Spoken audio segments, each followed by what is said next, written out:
Halo teman-teman semuanya, berjumpa lagi dengan saya Adit di sini. Apa kabar ya teman-teman semua? Saya doakan semoga kita semua selalu dalam keadaan baik tanpa kekurangan suatu apapun ya teman-teman. Bagi yang baru pertama kali ke channel ini, saya ucapkan selamat datang dan terima kasih telah klik video ini. Bagi teman-teman yang belum klik tombol subscribe, yuk silakan diklik tombol subscribe-nya beserta tombol loncengnya juga ya, supaya tidak ketinggalan video-video terbaru dari channel ini dan saya pun akan semakin semangat untuk membuat konten terbaik bagi teman-teman semuanya. Thank you guys.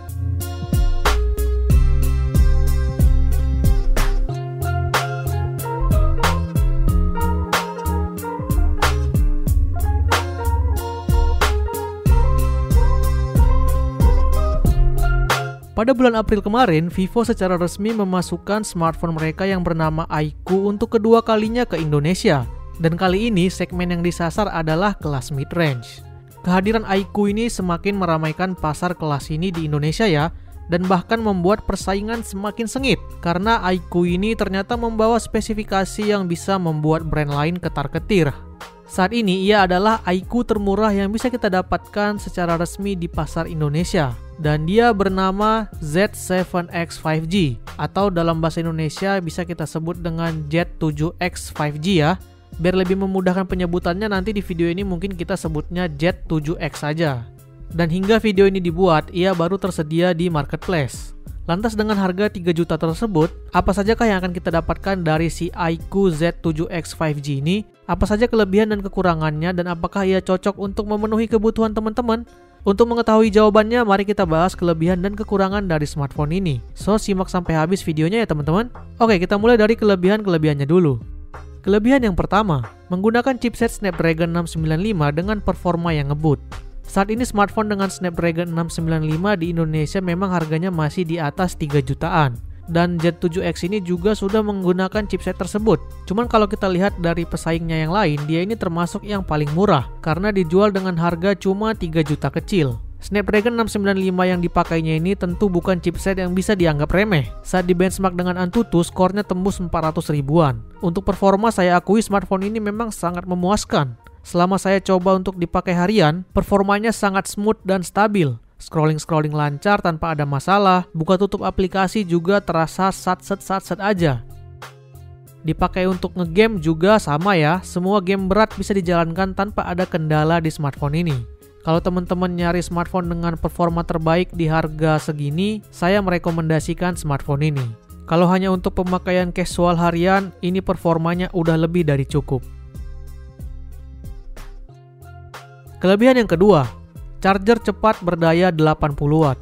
Di kelas harga 3 jutaan dapat adapter yang 30-an sampai 60-an watt mungkin udah biasa. Nah, si Z7X ini luar biasa. Dia memberikan adapter yang ukurannya itu di atas rata-rata, bahkan bisa dibilang 2 kali lebih besar.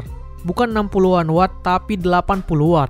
Ini gede banget sih ya untuk kelasnya. Bahkan di smartphone lain aja yang lebih mahal udah banyak yang nggak ngasih adapter sama sekali. Alhasil pengisian daya di smartphone ini terasa sangat cepat. Baterai berkapasitas jumbo 6000 mAh yang berada di balik bodinya ini tuntas diisi ulang dari 0 sampai 100 dengan waktu 1 jam aja. Bahkan untuk dapat 50% pun di bawah 30 menit. Cocok banget untuk teman-teman yang nggak punya waktu lama-lama buat ngecas smartphone-nya. Kelebihan yang ketiga, layar super smooth 120Hz. Untuk sektor display, smartphone ini dilengkapi dengan layar berjenis IPS seluas 6,64 inch dengan resolusi Full HD. Alhasil ini memberikan pengalaman yang lancar dan sangat smooth saat bernavigasi di layarnya ini. Efeknya juga akan cukup terasa saat dipakai bermain game. Pergerakan grafiknya jadi terasa lebih cepat dan sentuhannya juga lebih responsif. Hal tersebut juga didukung oleh performa yang mumpuni dan stabil dari chipsetnya, sehingga membuat pergerakan 120Hz pada layarnya ini terasa benar-benar stabil dan lancar di setiap momen. Tidak terjadi lag atau touch delay sama sekali. Terkadang sebuah smartphone yang memiliki layar dengan refresh rate tinggi tidak terasa selancar ini, karena tidak didukung oleh chipset yang powerful. Sehingga biasanya akan terjadi frame drop pada saat-saat tertentu. Misalnya saat grafik yang diproses emang berat dan besar. Tapi berkat chipsetnya yang powerful, ini sangat minim sekali terjadi di smartphone ini. Kelebihan yang keempat, baterai besar 6000 mAh. Selain pengisian daya cepatnya yang tadi sudah menggunakan adapter 80 watt, Kapasitas baterai smartphone ini juga patut diapresiasi. Sebab saat ini kan biasanya kita dapatnya paling 5000 mAh. Tapi di sini kita udah dapat ekstra 1000 mAh lagi, jadi total 6000 mAh. Alhasil selain ngisinya tadi yang cepet, baterainya ini juga lebih awet dan lama habis ya ketimbang smartphone dengan baterai yang cuma 5000 mAh. Kelebihan yang kelima, sudah support koneksi 5G. Kalau di daerah teman-teman sudah tercover jaringan 5G dan teman-teman ingin merasakan kecepatan konektivitas generasi kelima ini, jangan khawatir ya karena si Z7X ini sudah support jaringan 5G. Di kelas harga 3 juta kecil, belum semua smartphone sudah menawarkan koneksi ini, sehingga ini masih bisa kita masukkan sebagai kelebihan. Nah, itu tadi dia kelebihan yang berhasil saya rangkum dari si iQOO Z7X 5G ini. Selanjutnya mari langsung aja kita bahas kekurangannya. Kekurangan yang pertama, tidak ada kamera ultrawide dan makro. Bagi penggemar fotografi, mungkin ini adalah kekurangan yang akan menjadi deal breaker. Sebab dengan harga 3 jutaan, di smartphone ini kita hanya mendapatkan 2 kamera belakang, yaitu hanya kamera utama 50 megapiksel dan kamera kedua 2 megapiksel deep sensor. Di kelas harga ini tentu kita punya pilihan untuk dapat kamera yang jauh lebih lengkap. Bahkan hasil tangkapan fotonya pun terasa biasa saja untuk kelasnya. Mungkin kamera memang bukan nilai jual utama dari smartphone ini, sehingga kamera yang ada di iQOO Z7X ini terkesan hanya sekedar apa adanya aja. So, kalau teman-teman yang concernnya di kamera, smartphone ini kurang cocok ya buat dipilih. Kekurangan yang kedua, perekaman video cuma mentok di 1080p.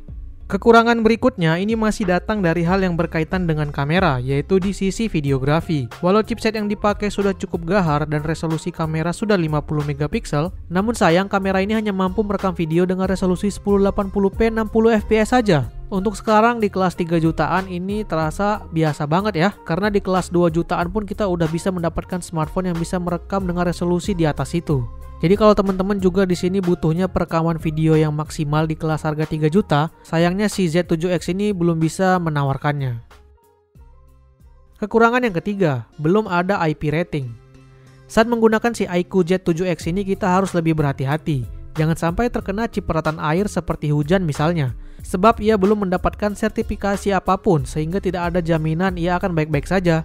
Untuk harga 3 juta sebenarnya agak disayangkan sebuah smartphone belum tahan cipratan air ya. Kalau kamu orang yang sering beraktivitas di dekat air atau tempat yang basah, mungkin sebaiknya melirik smartphone yang sudah mendapatkan IP rating agar lebih terjamin.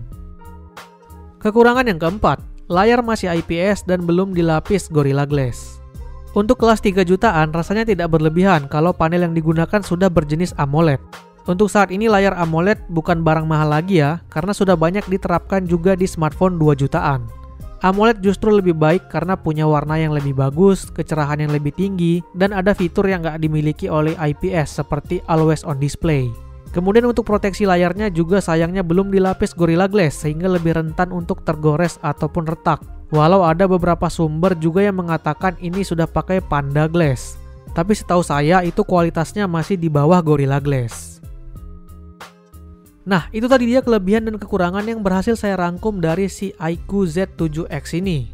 Overall dapat disimpulkan kalau smartphone ini memang cocok banget untuk orang-orang yang mencari performa terbaik di kelasnya.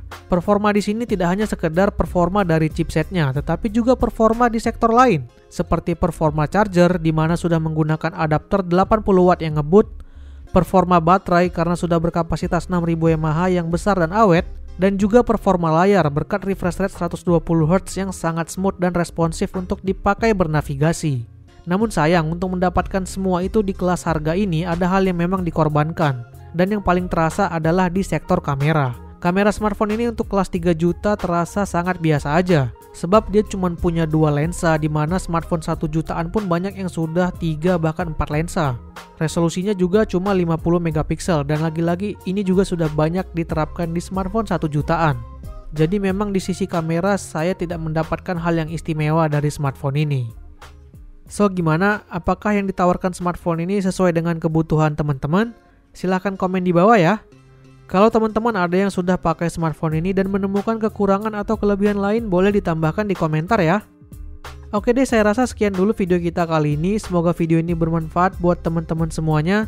Saya doakan apapun smartphone impian teman-teman, semoga diberikan rezeki untuk segera memilikinya ya. Silahkan tekan like jika suka, dislike jika tidak. Jangan lupa subscribe bagi yang belum. Terima kasih telah menonton dan sampai jumpa di video selanjutnya.